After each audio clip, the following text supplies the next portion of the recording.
Miguel Núñez y Dante Gebel estarán explicando brevemente el pasaje bíblico de Efesios 5:22 y otros versículos. La mujer puede estar planchando, por ejemplo, atendiendo el teléfono, encajándole el biberón al nene, pegándole al otro que se portó mal, revolviendo la olla. ¿Qué hace el marido? Lee el diario. Tú tienes el cemento y lo unes con varilla. ¿Qué es el resultado de eso? Es que el cemento le da la estructura, la rigidez necesaria que tú necesitas en la construcción. La varilla le da a la estructura la flexibilidad necesaria para resistir temblores de tierra, terremotos.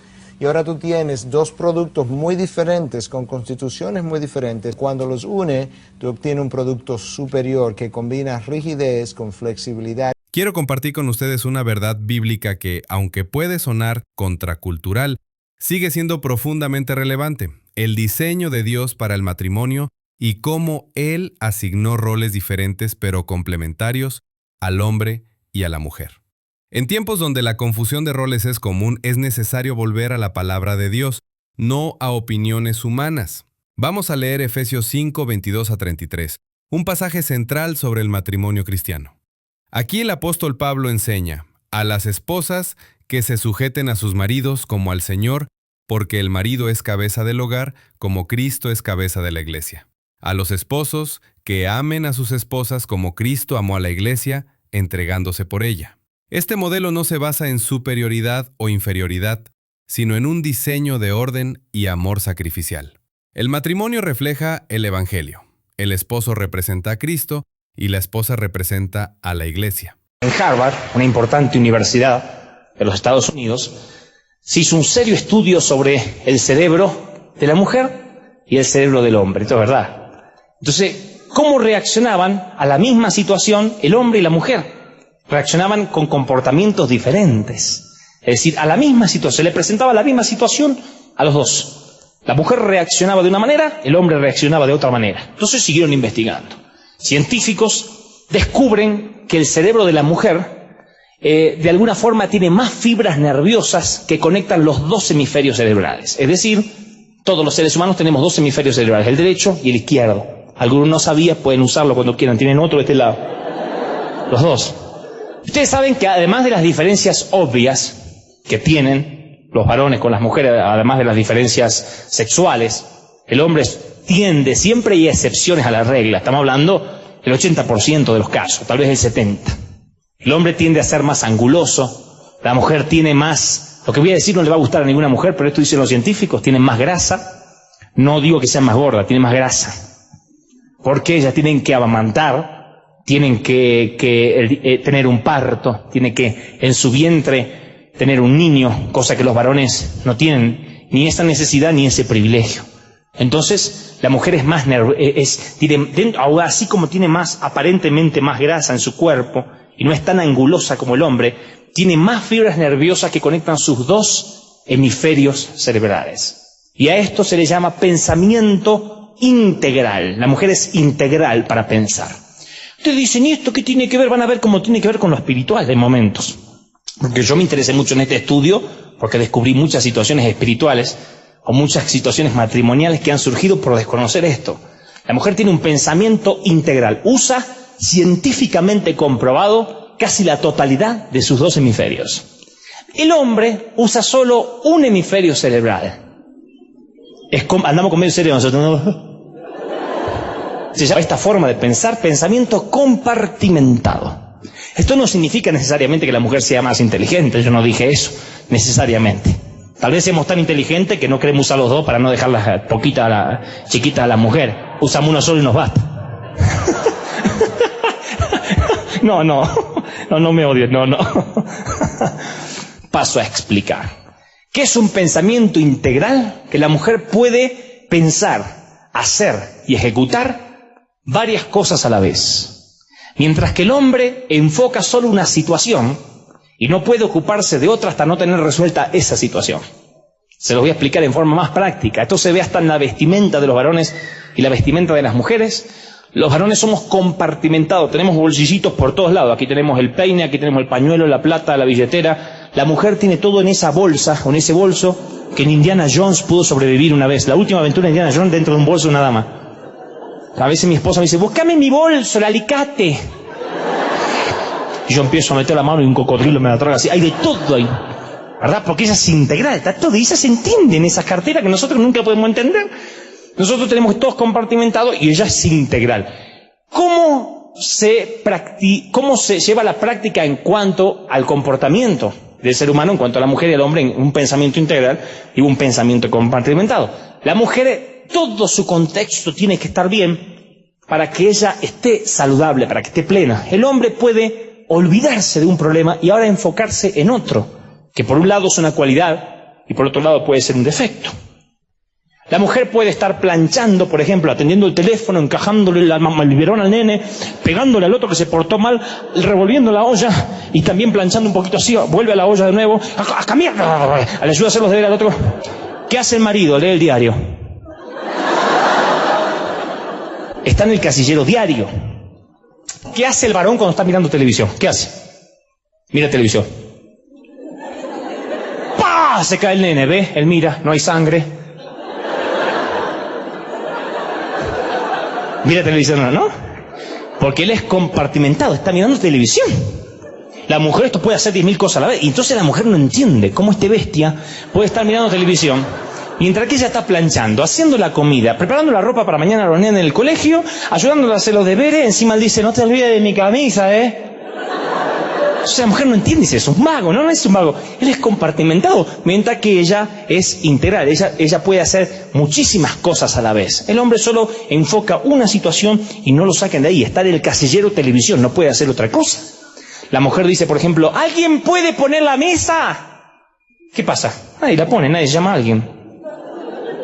Nadie. ¿Está así? ¿No pusiste la mesa? Estoy viendo la tele, dice. Siempre pasa eso. Porque los varones enfocamos una situación. Ahora, una mujer no puede entender cuando un predicador dice, confieso un pecado que cometí hace 10 años y 10 años seguí predicando a pesar de que yo estaba en pecado. Para ser más claros, el caso de Jimmy Swaggart, por ejemplo. Jimmy Swaggart confiesa un pecado que había cometido hace muchísimos años, pero él mientras seguía predicando. Las mujeres fueron las que menos perdonaron o soportaron esta situación. Porque dice, ¿cómo puede ser tan falso de pararse y seguir ministrando cuando tenía este problema? Los varones tenemos esa capacidad, que puede ser, como les dije, una cualidad o un defecto. Los varones ahora estamos en el casillero, por ejemplo, predicar. Y entonces alguien puede tener un infierno en la casa, el desgraciado se pone en la corbata y se va, aleluya, a la iglesia. La mujer lo mira así diciendo, ¿cómo puede ser? Porque él se olvidó lo que pasó hace un ratito. Mientras que la mujer no se olvida. Por eso la mujer es la que más necesidad de sanidad interior tiene. Porque si todo su contexto no está sano, eso le afecta en un futuro.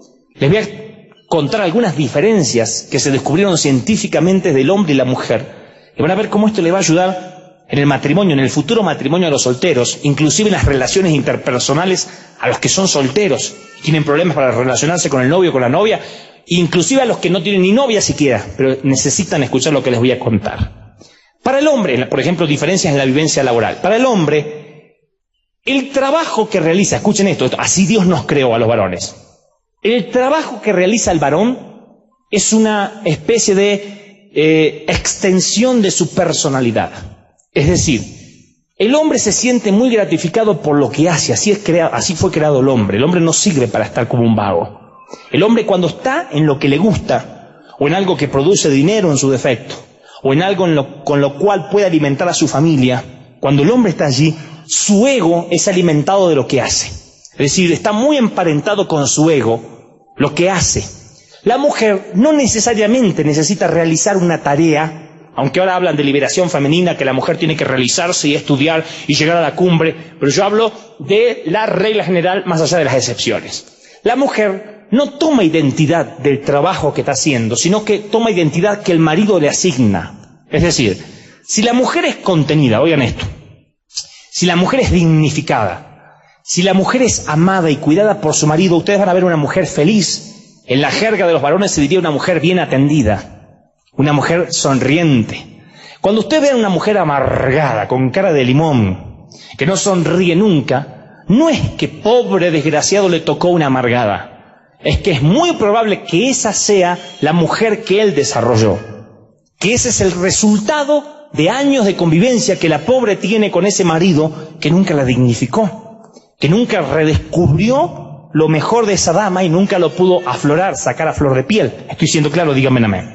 Ahora, no hay peor cosa que un hombre desocupado. Porque un hombre cuando se jubila, por ejemplo, a edad temprana por algún accidente o por alguna cuestión así, el hombre empieza a sentirse un inútil. Yo me acuerdo que mi papá esperó toda la vida jubilarse. Y dijo, a los 60 me jubilo y no trabajo más. Trabajaba de carpintero y nunca le gustó. Cuando se jubiló, hicieron un festejo en casa. La vieja dijo, vamos a pasarla bien, vamos a pasear, vamos a hacer un montón de cosas. Duró una semana la luna de miel de que él no trabajaba. Porque mi mamá seguía en su hábitat natural. Y mi papá era ahora un elemento extraño que a determinada hora de la casa, cuando antes no estaba, ahora sobra. Entonces mi mamá estaba, ay, córrete viejo, no tenés nada que hacer. Y estaba ahí con el mate, y iba para allá, el viejo. O sea, se empezó a sentir incómodo. Y le empezó a agarrar una depresión galopante. ¿Por qué? Ustedes dirán, pero ¿por qué si ya trabajó toda la vida? Si yo tenía la jubilación. Es que el hombre toma identidad de lo que está haciendo. Y cuando un hombre se siente inútil, automáticamente su estima empieza a bajar. ¿Estoy siendo claro en eso? Ahora, el hombre tiende a pasar más tiempo donde se lo dignifica, donde a él se lo valora. Esto se lo cuento a las damas como un chisme santo. Cuando el hombre se siente valorado es donde quiere pasar más tiempo. Porque hay muchas damas que dicen, mi marido cuando puede escapar de casa se escapa. Es que es muy probable, no digo que sea la regla general, que ese varón se sienta más dignificado en otro lugar. Nosotros hemos tratado con damas que dicen, yo no puedo creer cómo mi marido no es capaz de arreglar una canilla en casa. No es capaz de pintar una pared en casa y fue y se pintó toda la iglesia. Y va y temprano al templo y vuelve a última hora y sirve al Señor. En casa no puedo hacer lo que corte el césped. Es que hay una diferencia. Cuando va a la iglesia y pinta las paredes del templo, el pastor viene o los hermanos le dicen, hermano, gracias por lo que hizo, qué bien que lo pintó. La verdad es que si no fuera por usted, él dice, no es nada. No, pero le agradecemos porque estaba todo despintado y usted vino, nada, dice él. Él hace lo mismo en la casa, trata de pintar la pared y la mujer le dice, era hora que lo hicieras. Era hora. Y espero que no dejes esa parecita así nomás porque te quedan otras también. Y entonces, él se siente que no valoran lo que él hace. Y como su ego está muy emparentado con lo que hace, él empieza a sentirse mal. ¿Están demandando, Miguel, acaso lo mismo en el fondo? ¿Tanto los esposos como las esposas tienen las mismas necesidades? Mira, en cuanto a necesidades, yo creo que hay cosas similares que son comunes a ambos. Ambos tenemos la necesidad de sentirnos valorados, ambos tenemos la necesidad de sentirnos seguros. Pero las demandas, cuando te vas a la práctica, las mujeres no demandan necesariamente lo mismo que demandan los hombres en cuanto a sus roles, ¿no? Esos roles son diferentes y por otro lado, aún sus cerebros son diferentes. Y en la práctica, eso es lo que hace que la mujer sea más expresiva, más verbal. Mira cómo resulta esto. Cuando el hombre llega a su casa, él ha utilizado la mayoría de las palabras que él normalmente usa en todo un día. Se ha calculado que el hombre usa aproximadamente 12,000 palabras en un día y que la mujer usa 25,000 palabras. Cuando él llega a su casa después de todo un día de trabajo, que él ha usado casi esas 12,000 palabras, a su esposa le quedan 12,000 más todavía y de ahí entonces comienza tú a notar las diferencias entre uno y los conflictos entre uno y otro. Miguel, estas diferencias que llevan ya una connotación en lo físico, ¿acaso responden a un diseño del creador? Claro, hay diferencias, como decíamos, anatómicas a nivel del cerebro. Cuando tú miras las dos mitades del cerebro que llamamos hemisferios, esas dos mitades están unidas por una estructura que en medicina llamamos el cuerpo calloso. La cantidad de fibras que están presentes en el cuerpo calloso de la mujer que une las dos mitades es un 40% mayor que el número de fibras que están entre las dos mitades del hombre. Eso hace que la mujer con frecuencia use ambas mitades del cerebro a la vez, mientras que el hombre use una mitad a la vez durante el desempeño de sus funciones. Yo me imagino muchas mujeres que dicen, bueno, yo no tengo que ver esas ilustraciones para entender esto, para saber que esto es así, porque podemos hacer múltiples cosas a la vez. Puedo estar en el teléfono tomando una nota, al mismo tiempo revisando algo, viendo que mis hijos están bien y que la leche no está subiendo en la estufa donde está poniéndose. Entonces, esa capacidad multifacética de la mujer, muchas mujeres que nos están viendo dicen, eso mi esposo no lo tiene. Él está haciendo algo y él solamente puede estar concentrado en una tarea a la vez. Claro, eso es así por diseño, pero entonces te das cuenta porque la mujer, precisamente por el diseño de su mismo cerebro, es más emocional, tiende a ser más emotiva, es la que tiende más a llorar. Es precisamente por esas diferencias de diseño que hay entre el uno y el otro. Pero ambos sexos, hombre y mujer, tienen, Miguel, las mismas capacidades en el cerebro. O sea, tanto el hombre como la mujer pueden desarrollar las mismas capacidades analíticas y demás. O sea, no es que estamos diciendo que la mujer solamente puede hacer unas cosas y el hombre otras. No, claro que no, pero cuando analizas el sexo, ¿verdad?, femenino y masculino, cuando te das cuenta cuáles son las características comunes o más frecuentes, tú vas a encontrar que en general, una vez más, en general, el hombre tiende a ser más analítico, tiende a ser más concreto, tiende a ser más explícito muchas veces, aún dando direcciones muchas veces para llegar a algún lugar. La mujer, por otro lado, tiende a ser más verbal, como dijimos, más emotiva, como también dijimos, más visual, tiende a ser más intuitiva, más espontánea, y eso está dado precisamente porque esas áreas de control de esas cosas que yo he mencionado están localizadas en diferentes hemisferios del cerebro. Miguel, ¿no crees que esas diferencias de diseño es lo que precisamente crea la mayoría de los conflictos dentro del matrimonio? Que Dios se pudo haber ahorrado eso si nos hubiera hecho a los dos iguales. Y de esa forma no tendríamos tanta cosa por la cual discutir. Eso es probablemente como muchos piensan, en la superficie y en la práctica pudiera lucir así. La realidad es otra. Dios creó dos individuos muy diferentes precisamente para que cuando Él los uniera en matrimonio, el producto final, resultado de esa unión, fuera algo superior. Y quizás pudiéramos ver algo en la vida práctica de cómo ocurre. Tú tienes el cemento y lo unes con varilla. ¿Qué es el resultado de eso? Es que el cemento le da a la estructura la rigidez necesaria que tú necesitas en la construcción. La varilla le da a la estructura la flexibilidad necesaria para resistir temblores de tierra, terremotos. Y ahora tú tienes dos productos muy diferentes, con constituciones muy diferentes. Buenos en sí cada uno. Buenos en sí cada uno. Cuando los une, tú obtienes un producto superior que combina rigidez con flexibilidad. Y eso es la ilustración. Pero mira cómo Dios lo dice en la palabra de Dios, Eclesiastés 4, del 9 al 12. Más valen dos que uno solo, pues tienen mejor remuneración por su trabajo. Porque si uno de ellos cae, el otro levantará a su compañero. Pero hay del que cae cuando no hay otro que lo levante.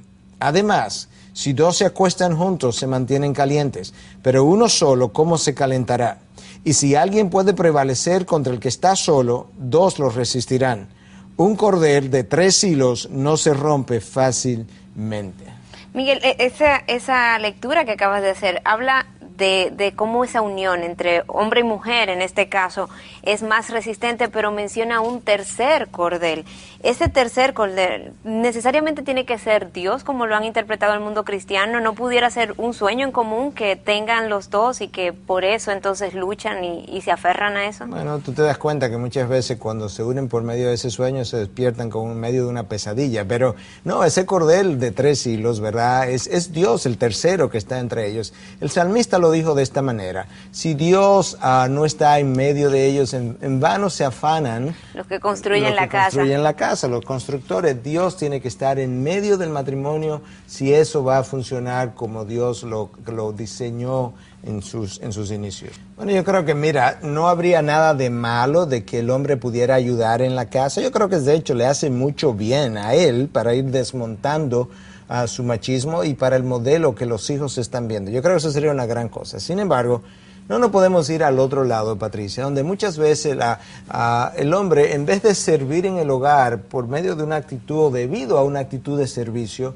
está ayudando a la esposa porque ella también está afuera trabajando, nadie está criando los hijos. Cuando ella llega a la casa, está tan cansada, tan exhausta, que él tiene que contribuir, obviamente, a ayudarla, pero no tanto motivado por la actitud de servicio, sino porque mi esposa está tan extenuada que no hay otra cosa que yo pueda hacer. Y entonces eso crea un gran problema dentro del hogar. Entonces ese balance necesario para no llegar ni a un extremo ni a otro, ¿dónde lo encontramos? Bueno, yo creo que precisamente la palabra de Dios es que tiene que ayudarnos a definir esos roles. Dios le ha dado al hombre el mandato de liderar su casa, pero como bien nos dice el libro de Proverbios en el capítulo 31, versículo 27, la mujer necesita vigilar la marcha de su casa.